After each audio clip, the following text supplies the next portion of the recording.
Oh yeah, oh yeah, that's a good one. That's a good one. Well, how's it going, folks? And welcome back to Tyler's Real Fishing. If I can get my buff off, I'll talk to y'all here in a second. Oh yeah, that's a chunky one. Man, this is a real chunker. Look at this beautiful thing. I'll reach down and lift this boy. Oh, good Minnesota bass right there. Look at how chunky that thing is. Today we're gonna talk about a very, very simple lure when it comes to catching more bass, and as you can tell, it hooks them pretty good. And it is this little bait right there. What's it called? It's called the jigworm. It'll help you catch more bass just like this. Let's talk about it.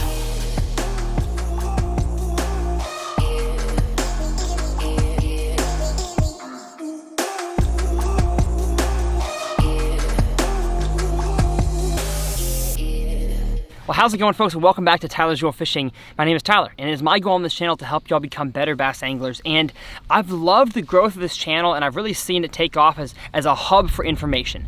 I don't claim to know everything, but I can catch fish anywhere I go across the country, and so I want to teach you guys what I've learned throughout my travels, and especially here in Minnesota, where I'm at right now. We have a technique that I'm going to show you guys that is very, very simple. It is the most, in my opinion, it is the one that you should give a brand new angler if they just want to go out there and catch fish. They don't really care about size, oftentimes don't even care about the species of fish. If they just want to catch fish, it is really hard for me to recommend anything else besides this one. Maybe a few other honorable mentions like a wacky rig, a Texas rig fluke, maybe a little spinner or spinner bait. But I think my number one lure when it comes to just catching more fish is something called a jigworm. And that's right, it is a jig head and a worm. We fishermen aren't very smart. We like to name things by what they are, and it's a jigworm. So I want to teach you guys all about fishing that, but I do want to talk about one thing before we do that, and that's the sponsor of today's video, which is South 40 Sunflower Seeds. South 40 is a company that reached out to me a few months ago, and I didn't really think about doing any sort of food or snack sponsor until I saw the size of these seeds. I absolutely love sunflower seeds when I'm on long drives. As y'all know, I live in Texas. I just fished in New York. I hung out in Michigan, and now I'm in Minnesota, heading back down to Texas, and then I'm gonna head out to Florida, hopefully with Hannah and her family. I do fishing everywhere, I drive everywhere. And so I have two things in my car. I've got the Jack Link's beef jerky dip stuff, and I've got sunflower seeds. And when I'm chewing sunflower seeds, I literally don't buy any others now. These things are so big, they are so easy to crack, and there's a few things that make them so special. If you guys go to the grocery store or the gas station and buy sunflower seeds, most of them are gonna be about this big, and they're gonna be hard to crack. I mean, sure, you can fit 40 in your mouth, but of course it's gonna be hard to crack those. You end up getting small little pieces of the shell in your mouth. It's really hard unless you're an expert cracker, and I don't even consider myself an expert cracker, of sunflower seeds, to get the seed fully intact. The cool thing about these seeds, as you guys can see right here in my hand, is that they are giant. These here are grown overseas. I believe they're grown in Israel. Processed and packed in the USA, but grown in Israel. The boys at South 40 have discovered these things to be just the biggest sunflower seeds on the planet. And the thing that's great about them is that they taste great with almost no flavoring on them. So you gotta go to the store, you gotta buy, you know, ranch or barbecue flavor to actually have a good sunflower seed experience. These sunflower seeds have such a cool, nutty flavor, it almost feels like you're eating a different type of nut, not a sunflower seed, because they just taste that much different. If y'all wanna pick up some South 40 sunflower seeds for yourself, I will have the link down below in the description, as well as pinned to the top comment. And I have a discount code for y'all. It is TRF15. That gets you 15% off your first order of South 40 sunflower seeds. And they're incredible. They taste good. And as we all know, if you drive as an angler, whether you're driving a long time on the boat or you just want a boat snack, sunflower seeds are a great way to go and a great alternative to some bad options out there. So check them out below, and let's hop into the content. So the jigworm, it is a bona fide fish catcher. It's a technique that I discovered when I came up to Minnesota 4 years ago, and I was so confused. I said, what the heck is a jigworm? Nobody down south, anywhere I'd ever traveled, had ever talked about a jigworm, but it's super simple. It's literally a jig head that you put a small worm onto. You may ask, what's the difference between this and a Ned rig? This seems very similar to a Ned rig. The difference between the two is a Ned rig is smaller. So Ned rig, the soft plastic will probably cut off right about here. It'll be much, much smaller than a jigworm. Jigworm is usually a finesse worm or a 4 or 5 inch Senko that goes on the back of this jig head. Now the reason why this thing works so well is because it is a do nothing lure as well as a reaction lure. So what I mean by do nothing is that you cast it out there, you let it sink, and you just kind of hop it. It really does nothing. It doesn't have a whole lot of action until you come into contact with vegetation. Now, the specific vegetation I'm talking about today is sparse vegetation. Do not, and I repeat, do not throw the jigworm if you are fishing around thick, heavy, matted vegetation, because you have an exposed hook. It's an exposed jig head hook, so that's just not smart. But if you are fishing in a scenario that is wide open, expansive, flat, maybe a long extended point that has some weed growth on it, I don't care if it's 2 foot off the bottom, you have weeds growing all the way to the top.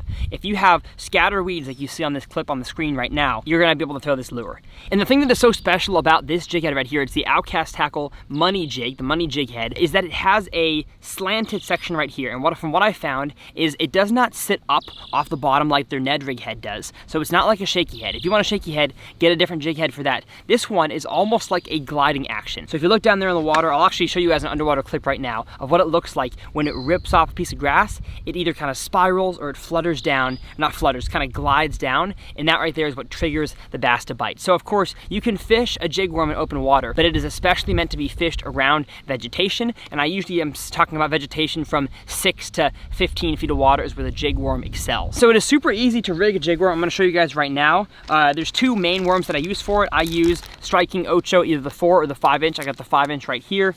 Really, color, of course, depends on what type of colors you'd like to throw. And then the other one that I like that we actually caught tons of fish on today, the Strike King Fat Baby Finesse worm. Now the Fat Baby Finesse is the one that I'm gonna show you guys today. So we're gonna take out a worm. So you can see we got the money jig. I'm gonna line it up just about where the hook is supposed to poke out, kind of right there. And I'm going to, nice and easy, thread it right down the middle, just like you would a Ned rig, poke it out, and they have a nice lure keeper right here. Slide it on, and just like that, you have yourself a jigworm. And it's like I said, this is the easiest way. If you have someone out there, let's say you're going out with your aunt and your uncle or your cousin, never caught a fish before, but they want to go fishing because you're into it. They love you, they want to do what you do. Give them one of these things, especially if you're fishing around deep, scattered vegetation. There's really no better way to go, in my opinion. And so I'll hop them on the front deck real quick and we'll show you guys how I work it. So I'm gonna cast it out there, let it sink all the way to the bottom, as you should do with any sort of soft plastic lure. And once it's at the bottom, I'm going to work it almost like I do a shaky head. It's kind of a shake, just like you do with the rod tip. I don't know, 5-6 inch little shakes of the rod tip until you come into contact with vegetation. What I do at that point is I'll kind of reel down in the vegetation. First, check to make sure it's not a bite. It could be a bite. And then I'll go like this and I will pop it with my wrist. Little wrist pop like this. It pops the lure out of the grass and triggers bass bites. That's all I can say. Now, if you're fishing in vegetation that is too thick, you may have an issue where you can't rip it out. Or let's say you try to pop it out of the grass, it just doesn't pop very well. You're probably fishing around too thick of vegetation, and the jigworm is not the one, not the correct lure in this scenario. But like I said, I cast it out there, let it sink all the way to the bottom, kind of give it some hops, some jigs, feel some grass, pop it like that. Pop, pop. As you can tell, the first pop didn't get it. The second and third ones did. So kind of hop, pop it out, hop, hop, hop, pop it out. And of course, just like a shaky head, you reel down and get a bite, and you set the hook. Oh my gosh, no way.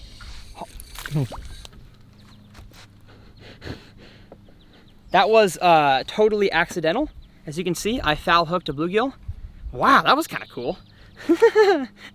I don't think I've ever had that happen, where I reel down to fake set the hook and I actually get one. Well, as you can see, bluegills were around it. He wasn't trying to eat it, but so that is exactly how you work a jigworm. I like to throw a jigworm on a spinning rod. The reason for that is because it fits kind of the shaky head Ned rig presentation, and it's small. I've just got a 5.5 inch finesse worm on here, and the jig head, the money jig, is an 1/8 ounce. And so you don't really need a bait caster for it. I love throwing it on a spinning rod, 7-foot medium, 7.2 medium. I've got the TP1 black speed stick here with the Lose Custom Pro speed spin reel, and I've got 20-pound CR Smackdown braid, my favorite braid when it comes to spinning reels. I usually have this thing on about a 6-foot fluorocarbon leader, usually CR Tatsu or CR AbrazeX. I'll have all this stuff linked below for y'all to check out. But today, the fish were dumb. They didn't care, and so the straight braid was the way to go. And especially if you're fishing around fish that aren't very pressured, don't feel the need to risk losing a big fish on fluorocarbon. Just go straight braid like I did today. We even have some frays in the line, and we're still catching them. And the one question that might be lingering in your head is,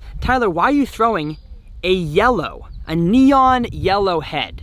And I don't know why it works, but this became a very popular thing up here in the northern country to have a neon head. And I think it's because it just kind of gives the fish something they haven't seen. When it pops out of vegetation and kind of starts gliding back down in the water, those fish are like, what the heck is this thing? And they eat it. Now, of course, Outcast makes them in a natural color selection as well. I have a few green pumpkin heads down there, but I've just found the neon yellow catches fish. Now, hopefully you guys understand this and it makes sense. I've got about 20 fish catches for y'all to see right here at the end of the video. So thank you so much for watching. Hit that subscribe button if you haven't yet, and we'll see y'all next time on TRF.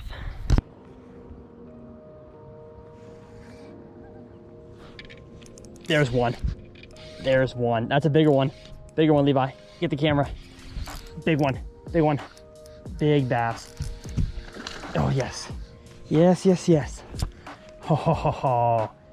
Literally same place I missed that big one last time. And I let him have some drag.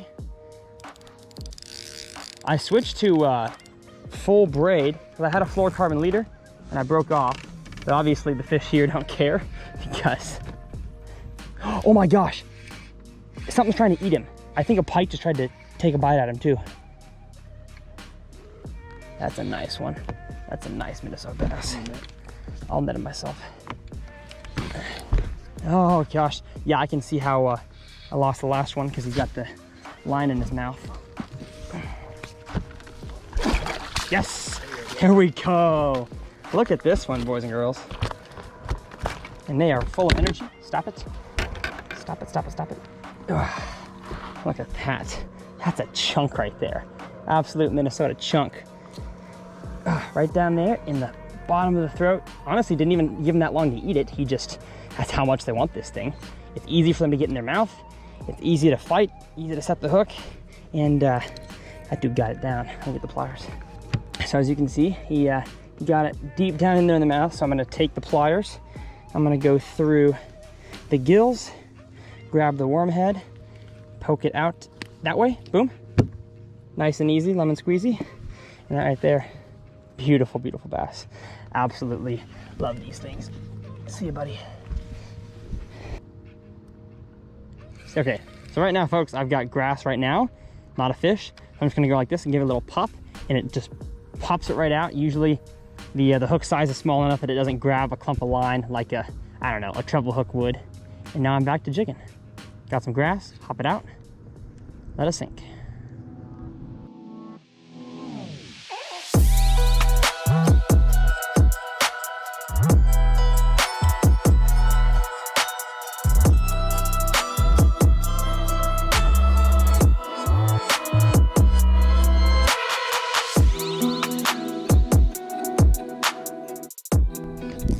There's one.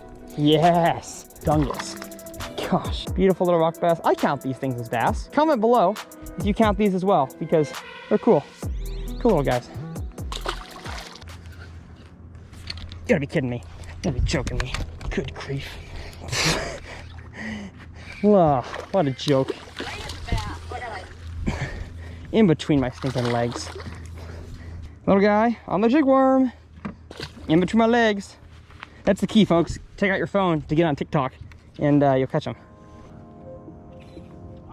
Oh, no way. That's a nice one. Yes! That's gonna be Levi's PB, probably. Yeah! Good fish, man. Oh, no. Oh, no. That's a big one, Levi. Ah! Dang it, that was like a 4. Folks, when Levi was having his fish, I left my rod in the water because I was dealing with his PB, and that fish obviously had it probably swallowed, and I felt the teeth grinding against the line. Oh, that's a fish. There's one. 2 casts in a row. Is that one big? It feels bigger. I can't tell though. It's a pike, I think. Is it a pike? Yes, it is. It is a fairly nice sized pike too. Hello, hello. We are gonna use a net just to get this guy in the boat. Not have to worry about him flopping around. He probably will still flop, but got him. Grabbed his mouth. He has the pike have a tendency to just do little twisties all around. So he's got the line all around Didn't even have him hooked in the mouth. He was literally hooked outside the mouth. Look at that, look at those teeth. Look at all those teeth critters. Ugh. I make the same noise after every pike. Yeah. Oh yes. Well done. Big one? What do you got, my friend? Levi has one. Yeah, dude, that's, I bet you got a pike. If that's, is it a pike? I can't see it yet, but that's fighting like a pike. It could be a giant bass. It is a bass. It's a bass, Levi. Yes. Oh let's go. And then don't fight him too hard. I'll take it. This is your new PB. This is going to be a new PB for Levi. Oh my gosh, on the jigworm. Now this is how easy the jigworm is to catch fish. Levi had only caught one bass in his life, and it was yesterday, and now he's probably caught more than me. So that is awesome. Hey, keep it tight, keep it tight, keep it tight. Never let him have slack, because he'll break you off, or he'll lose you. Nice, keep it tight. All right, where'd he go? Where'd he go? There he is, yes. That's a bigger fish. Let's go, give me some of that. Boom. He was like barely hooked. He was hooked like, how? Like right, not even on the not hook. even on the hook, really. Wow. That's a skinny fish, but that's definitely a new PB. We're gonna get on the scale. I wanna get this fish back in the water as quick as we can. All right, your new PB is 2.59, a bigger one.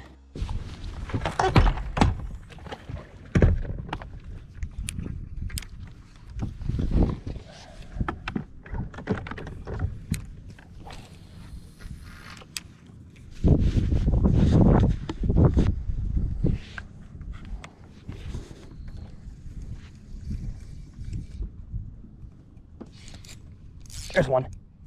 There's one, boys and girls.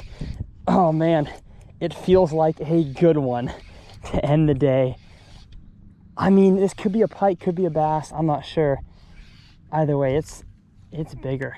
It's bigger, whatever it is.